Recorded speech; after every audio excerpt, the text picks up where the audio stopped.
Spacey, is that the jury reached a verdict on coercion. It found there was not coercion, and I think the judge said coercion today as a basis for a sentence at least a dozen times. We think that that is unconstitutional. Yeah. We think that a jury verdict should mean more than our jury's verdict seems to mean, and so we are planning to appeal. The courtroom was a pressure cooker of silence, tension, and disbelief. Every eye in the room was fixed on the man who once ruled the world of hip-hop and business with iron confidence. Sean Diddy Combs sat frozen at the defense table, the weight of the verdict hanging over him like a storm cloud that refused to break. Absolutely. Filed a cross appeal. What would happen in that regard if they filed a cross appeal and then Sean Diddy Combs get a higher sentence? He would not get a higher sentence, and they're not gonna cross appeal. We're gonna appeal. We think we're right, and they'll respond to the appeal, and it'll be decided by the Second Circuit as soon as. Tell us about the conversation you had with your client after the sentencing. Consensual. The judge clearly thought the sexual encounters weren't consensual. Because he's biased. What did you make of his remarks? He's biased. If anyone, I'm happy to go.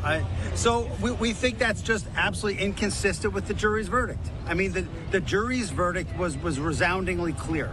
There was no sex trafficking. There was no racketeering. Everything was consensual. Everything was adult, which is why he was convicted only of the prostitution offense. What we feel happened today was that the judge acted as a 13th juror, yes, one that we did not choose, and that he second-guessed the jury's verdict. Well, at least the judge was open-minded. At least the judge was open-minded for both sides. He gave consideration. Did you have a chance to talk to Sean Combs? Did you have a chance to talk to your client? Can you tell us about the conversation after the sentence? How was he? How's your client? How would it impact sex workers? But he's okay. You gotta push back a little. But he's okay. Come on, man. Stop pushing people, y'all. Y'all making it a circus now, bro. Space out. He does feel justice was served, though. He said he takes accountability, and I felt like Diddy definitely took accountability for everything, sir. And I would like to just let you know that everything was not consensual, sir. Please don't say that. It was not consensual. Even Diddy admitted. This is the defense team, man. Let's ask him a question. Yes, but he did allegedly. All right, Queen. All right, Queen. All right, Queen. Mark, can you talk to us about talking to Sean after this? I'm not. Obviously, we spoke to Sean. I'm not going to talk about what Sean and we discussed. It's a privilege. We all feel comfortable bringing. And tell us what location are you going to recommend? No matter which community it impacts. What are the next steps? Why weren't the sex workers on trial today? Hey, hold on, bro. Where were the escorts? Stop, bro. Thank you, guys. Here's the question. Here's what's next. Why weren't the escorts that we're going to try and find the right facility for Mr. Combs. We're going to ask the judge to recommend that. We are very serious about pursuing an appeal. So we have posed himself, and then he stood up, he took a deep breath into the mic, which we did hear, which was audible, and he said right off the bat, I want to thank you for giving me a chance to speak up for myself. It's the hardest thing for me to do was to not speak throughout all of this. He wasn't one to be giving out TV interviews or talking about this case or anything like that. From behind bars, even prior to his incarceration, he didn't do any of that. And so it was interesting to hear what was he going to say. Was he going to say Cassie Ventura's name? Was he going to say Jane? We didn't know. And so when he said right off the bat, you know, the hardest thing for me to do is not speak. I want to apologize again to Cassie Ventura for any pain that I caused emotionally or physically. I mean, we all kind of know where we were when that Intercontinental Hotel video from 2016 dropped on CNN, and that video was hard to kind of take out of anyone's mind. And so him saying right off at the top of his speech that he apologizes for any pain that he caused to Cassie emotionally or physically, that was kind of the first time we were hearing him say her name in that respect, because even when you go back to the apology video, he didn't say her name. As we learned through trial, it was kind of advised for him not to say her name. But and then when it came to Jane, he said, I would like to apologize to Jane, not using Jane's real name, but said. His once sharp suit now looked wrinkled, his eyes darkened with exhaustion, and the charisma that had always followed him seemed to have evaporated. The moment everyone had been waiting for had finally arrived, but it was not the ending Diddy had imagined. When the judge entered the room, the air shifted, the hum of whispers from reporters and spectators came to a halt. Even Diddy's high-profile legal team, usually so composed and commanding, suddenly looked uneasy. They all knew what was coming, but no one was prepared for just how devastating it would be. The sound of the gavel striking would echo like thunder through the room. And then, it began. The judge's voice was calm, but his words were sharp, heavy, deliberate. He began recounting the charges, the testimonies, the evidence. It was as if every single misstep, every dark rumor, every accusation that had followed Diddy for decades was being laid bare. One by one, the crowd leaned in as the reality began to settle. Diddy's face remained frozen at first, but the mask was slipping. The flicker of panic in his eyes gave him away. And then came the sentence, the words that would change everything. The judge's tone grew colder, his expression unflinching. This court finds the defendant. Sean Diddy Combs is getting support from his kids. During the rapper's October 3rd sentencing hearing, several of Combs' children took the stand to advocate for their dad, who is facing years in jail following his July conviction on 2 counts of transportation to engage in prostitution. During their remarks, per NBC News, his 34-year-old son Quincy told Judge Aaron Subramanian that his father is, quote, a changed man. His brother, 31-year-old Justin, went on to add that he hopes his father will get the chance to right this wrong and to be the man he truly is. 27-year-old Christian Combs also asked the judge to give his father grace in his sentencing, adding, "He is the greatest in the world. He is my hero, has always been my hero, and always will be my hero. He always taught me to treat women with respect." NBC News noted that Combs was visibly moved during the statements, putting his head down to cry as his daughter Chance took the stand. The 18-year-old told the court, "We have emptiness in our lives," noting that her father's 13 months in jail have been unexpectedly healing. Combs also has a 2-year-old daughter named Love Sean, and in her speech to the judge, her 18-year-old sibling Delilah stated in part, "Our 2-year-old sister is asking where Dad is, the same way we grew up motherless. It's a hole that can't be filled. We are tired of being strong. We have already lost so much, our mother, our father.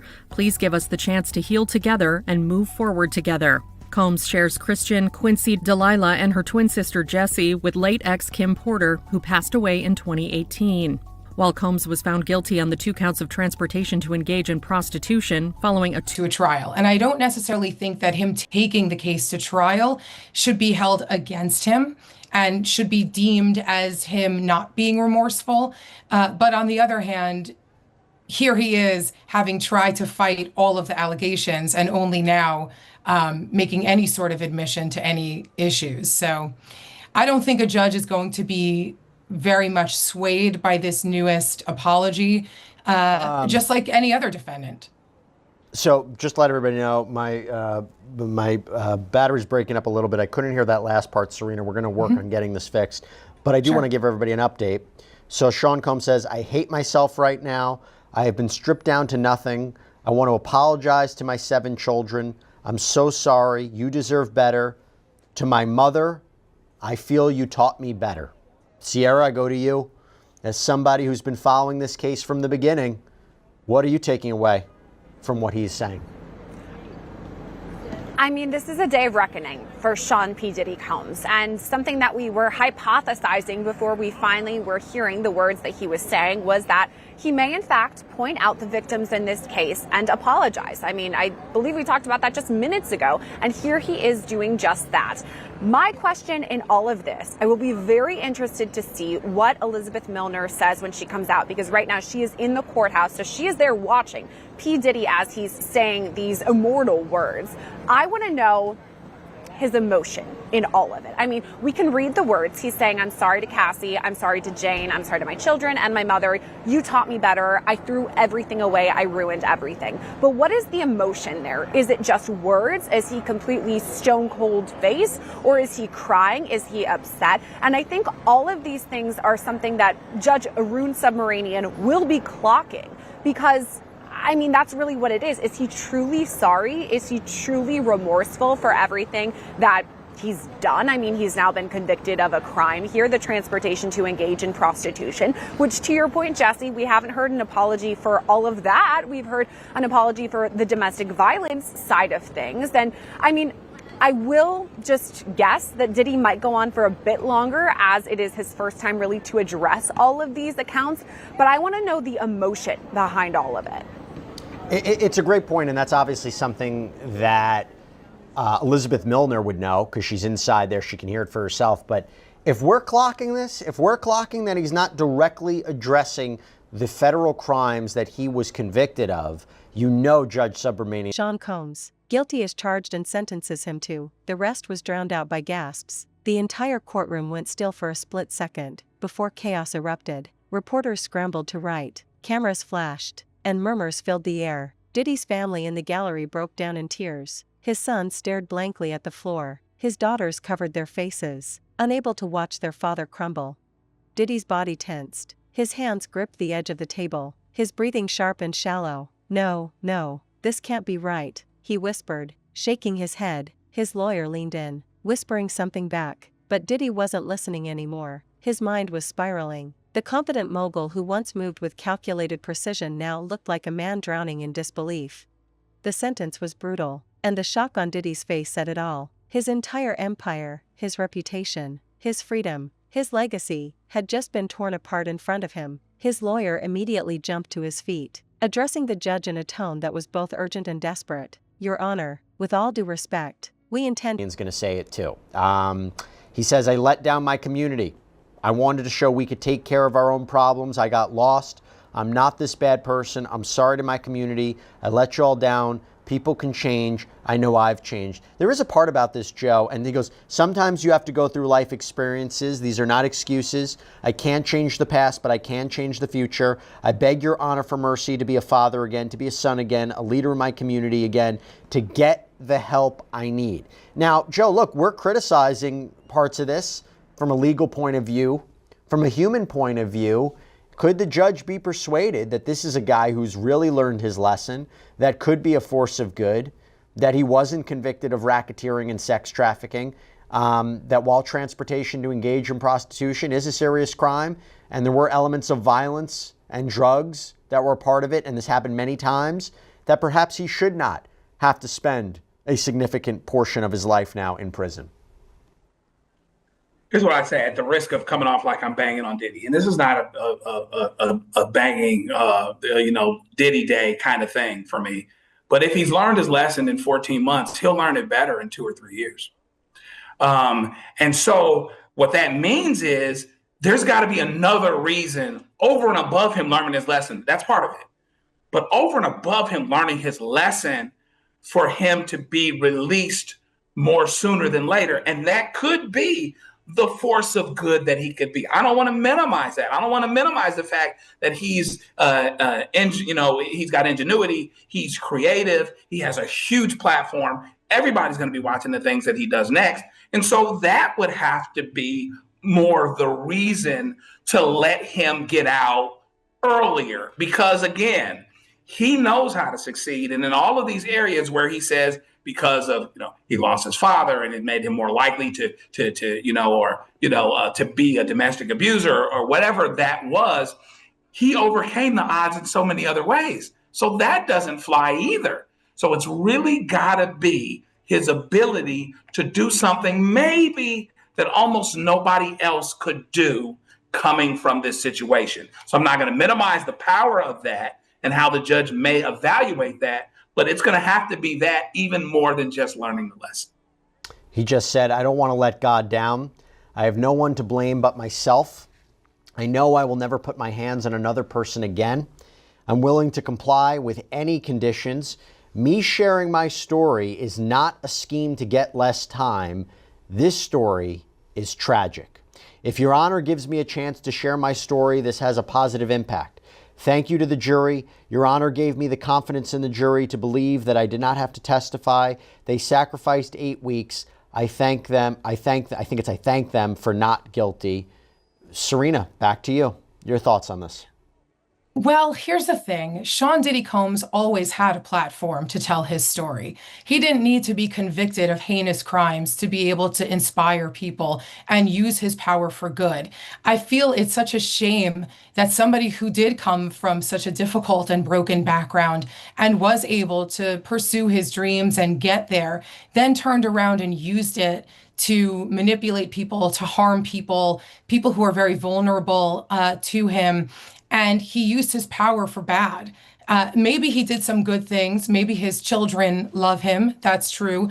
But there are many, many convicted felons with children who were innocent and are always going to be innocent, waiting for their fathers or mothers to come home. He's not unique. To file an immediate appeal. This ruling will be challenged. We believe there have been procedural errors and we are requesting an emergency stay of sentencing. But the judge didn't flinch. He looked directly at Diddy, his voice unwavering. You may file your appeal, but this sentence stands as of now. Mr. Combs, you will be remanded into custody immediately. The words hit Diddy like a punch to the gut. His head dropped into his hands. The man who once commanded entire boardrooms and red carpets was now visibly breaking down in front of the world. Tears welled in his eyes as guards began to move closer. The courtroom, once filled with quiet awe of his power, was now heavy with pity, shock, and whispers. Diddy's lawyer began frantically gathering documents, calling over paralegals, motioning for assistance to prepare the appeal paperwork immediately. He was on the phone within seconds, contacting senior partners, legal strategists, anyone who could pull a string or find a loophole. Diddy, however, sat motionless. His hands shook. His lips moved in silent disbelief. He had built his entire life on controlling his... Combs is really where it started to kind of pick up in terms of the emotions again, where she immediately started crying. And I can only imagine how that feels to speak in front of not only the judge, but in front of your father, in front of a whole bunch of people in the media who want to hear what the kids have to say. Because even though we saw them inside the courtroom, Jesse, even though we've seen them in passing in the cafeteria and other things like that, this is the first time we're really kind of hearing them speak about how their lives have been impacted by Sean Combs's the allegations that have been against him and the conduct, all of that stuff. But they said right up the front, they were like, we're not here to make excuses for him. We aren't here to excuse his mistakes. We need him in our lives.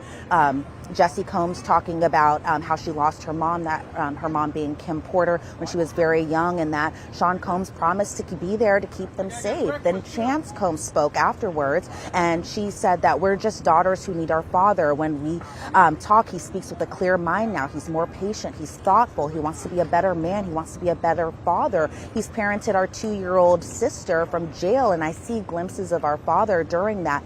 She said our sister deserves, and that the sister being 2-year-old Love deserves a father who is present to teach her how to ride a bike, to tuck her in at night before she goes to bed, something that all kids want from their parents, right? Then Delilah Combs afterwards spoke after Chance. She said that we're scared of the thought of not having our mom and our dad in our life. And she says that these are the years that we'll never get back. She says, I know that missing years hurt because we lost our mom and they've already lost so much. So really that was kind of a time where we were really kind of seeing everyone get a little emotional in terms of people on the defendant's side. Sean Combs himself, I think it was a moment where we were kind of seeing him inside the courtroom at the defense table really kind of turn and look at his children. Kind of hard for him to keep a straight face with that. Like, he was so emotional, which I understand. He's a father, and he's a father to many children, and the kids have gone through a lot in their life. And so it was very emotional, Jesse. I can definitely say that. It was a lot of tears inside the gallery, especially on Sean Combs' side, but definitely from Sean Combs himself, too. He was very emotional while his kids were speaking.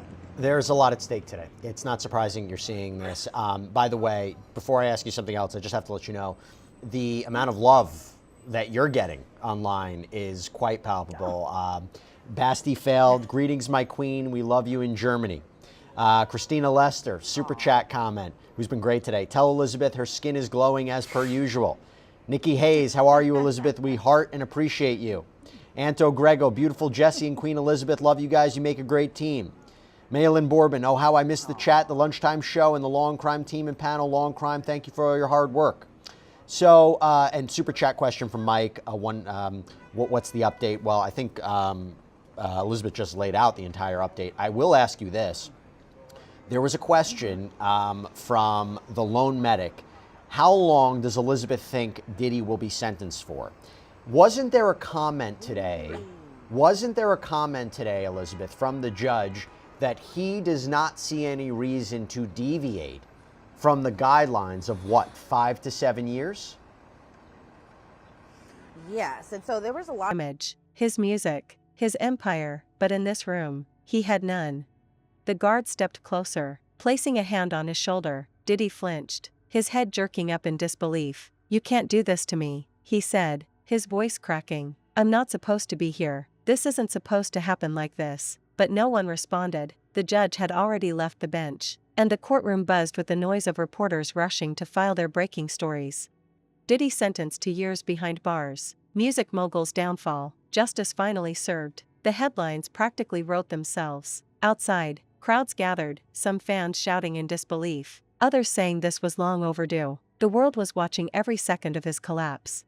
Inside, Diddy's lawyer was doing everything possible to delay what was already inevitable. "We're filing it now," he said under his breath, flipping through papers with shaking hands. "Just stay calm." But Diddy wasn't calm. His breathing was uneven, his face pale. He could feel it, the walls closing in, the sound of shackles clinking nearby. He whispered, "Get me out of here. Do whatever it takes." Maybe 5 to 7. I don't know yet. What can happen any second, but I think we're looking at significant prison time here. Yeah, I mean, I think the judge makes an incredible note that, you've had the chance to deter. You were not deterred. You were given an opportunity over and over again, specifically during the investigation, and you can't be stopped. And if you can't be stopped, I'm going to have to be the one to stop you. Yep. And by the way, the judge has considered his history. He said about the fact that, he became Sean Combs after his father died. That is especially impressive given the early and violent death of your father and the trauma that must have left. So he's appreciating all this, but at the same time, he's hitting all the factors and he's talking about the evidence that came out during the course of this trial. He just said, Jane says he told her, take this pill, go out there, bleep his bleep, bleep him, I don't care. The court is not convinced this would not happen again. The court has considered the programs. They are outweighed by the trial record in this case. Now I'm wondering here, Joe, are we talking double digits? I think we're going a little higher. We'll see how high we go. But 5 to 7 at least, and maybe even a little bit more. That's what it's sounding like. And there's an argument that the record supports that. Diddy was extra arrogant, and the length of time, I think, is incredibly persuasive and moving for the judge. Obviously, this is not something that happened once or twice and he got his hand caught in the cookie jar. This was built into what Diddy did. This was his culture, and he was truly lawless, just to put it where it really is. And so, the judge has been very honest about, I don't think that this deters you. And, I tell you, that tracks with me. Maybe we're all wrong, but to go off of what we've had happen and had said and had done and the trial record, that's not unreasonable for the judge to say that. I am wondering also, Serena, if this is grounds for an appeal, where the court says, I'm not sentencing you on racketeering or sex. Okay, hold on. Here we go. Exploitation and violence against women must be met with real accountability to promote respect for the law. Okay, hold on one second. I'm getting the sentence right now. Okay, here we go. Oh boy. I'm sweating. Exploitation and violence against women must be met with real accountability to promote respect for the law. The court reaches a few conclusions. 135 months would be more than necessary. Now, I don't know if that means that that's the actual sentence right now, but 135 months is over 11 years in prison. So over 11 years in prison would be more than necessary. That's what the judge is saying here, Serena. I don't know if that's the official sentence as of yet. We're waiting to get confirmation about that. But what does that say? Well, just to throw that number out there like that means that at least he was considering the 11 years that the prosecution put forth, and maybe even more than that. It sounds like he's kind of tempering it, like that is more than necessary and it'll be less than the 11. But it also sounds like he at least considered it very seriously as an option. Now I'm wondering, Sierra, are we talking 7 years? I mean, again, it's something we talked about earlier. Maybe the benefit of the family speaking and the benefit of the work that he's done was not to get to 11 years. I can't go in there. The lawyer nodded, speaking quickly to a court officer, asking for temporary leniency while they filed the emergency appeal. But the officer's response was firm. He's going into custody. There's no delay. And that was it. The moment Diddy stood, the courtroom went silent again. The guards placed the cuffs on his wrists, the sound of metal clicking against metal echoing through the room. His lawyer followed close behind, papers in hand, still muttering about the appeal, still trying to project some sense of control. But the look in Diddy's eyes said it all. He was terrified. The man who once partied with presidents and billionaires was now walking toward a prison van, his future uncertain, his freedom gone. Outside, cameras flashed nonstop. His lawyer stepped up to the podium, voice firm but tired. "We are immediately filing an appeal of this sentencing. We maintain Mr. Combs' innocence and believe the court has made significant errors in its judgment. This is not the end of the fight." But to everyone watching, it already looked like the end. Diddy's expression. "I didn't mean to hurt you. I would like to apologize to all of the victims of domestic violence too." So really, I think from the defense's perspective, I think that their whole kind of strategy in a way, Jesse, was to kind of get in front of the whole domestic violence aspect, something that I think that they knew the judge would take into consideration eventually when he would sentence him. And so even when Sean Combs was speaking, he said, "It'll always be a burden that I'll have to carry. My actions were shameful and disgusting. I was out of control. I needed help. I didn't get the help." He said, "I got lost in my journey of life. I'm not this larger than life person. I got lost in the excess. I got lost in my ego. I lost all of my businesses, my career, my reputation. I lost myself, my self-respect. I've been humble. I hate myself right now. I've been stripped down to nothing." But I think one big thing, Jesse, one notable thing that he was really kind of getting choked up on his words when he was giving his speech is when he stood up, or he was already standing up when he was giving his impact statement, but when he turned around to his family, specifically his children, he was getting very choked up. He said, "I failed y'all as a father. You deserve better." Even though talking to his mother, where he said, "To my mother, I failed you as a son. I'm sorry." He said, "I failed my community. I wanted to be a shining example of what people could do, what we could do. If given a chance, another chance," you know, he wanted to explain to the judge that people can change. And even towards the end of his speech, Jesse, he was saying, you know, "I thank the jury for my acquittal," but he still says, "I take my Mann Act convictions very seriously. I want you to make an example of what a person can do if they're given another chance." Because from the government's perspective, they were hoping that the judge would kind of make a case out of Sean Combs, especially given his wealth, especially given his clout, and the fact that the government alleged that his conduct had been going on for such a long amount of time. And so what Sean Combs said in response to that was, "I would never jeopardize being away from my family, no matter what anyone says." And I think that was kind of a little snide to the government there. He says, "No matter what anyone says, I'm truly sorry." And so it felt apologetic. It did feel, to your point, Jesse, a little repetitive of the letter that he had already sent to the judge. And honestly, Jesse, it felt kind of a little similar to the apology video after the Intercontinental Hotel video had dropped too. But it seemed like he was remorseful for his actions. That's really interesting you say that, because look, from a legal point of view, I thought it was significant that he mentioned the victims. At first, I thought he was trying to apologize for everything in a way where he wasn't directly admitting to his convictions. But he did say at the end, "I take responsibility for my Mann Act convictions." I thought he might not say that directly. Like, he didn't say, "I'm sorry I transported these women across state lines for the purposes of sex work." He wasn't that specific. But the fact that he did apologize for the Mann Act convictions, I thought was significant, considering some would say, oh, he may not want to jeopardize his appeal. He may not want to admit fully that he committed these crimes. But he did, in a sense. The question I had was, and you tell me, did it seem genuine? Because reading it, it felt like he was very remorseful, and him saying that he doesn't want to be made an example of about what he did, but make an example of me about what I can do, given a second chance. It felt remorseful to me. It felt credible, but I wasn't in the courtroom. I don't know. You tell me.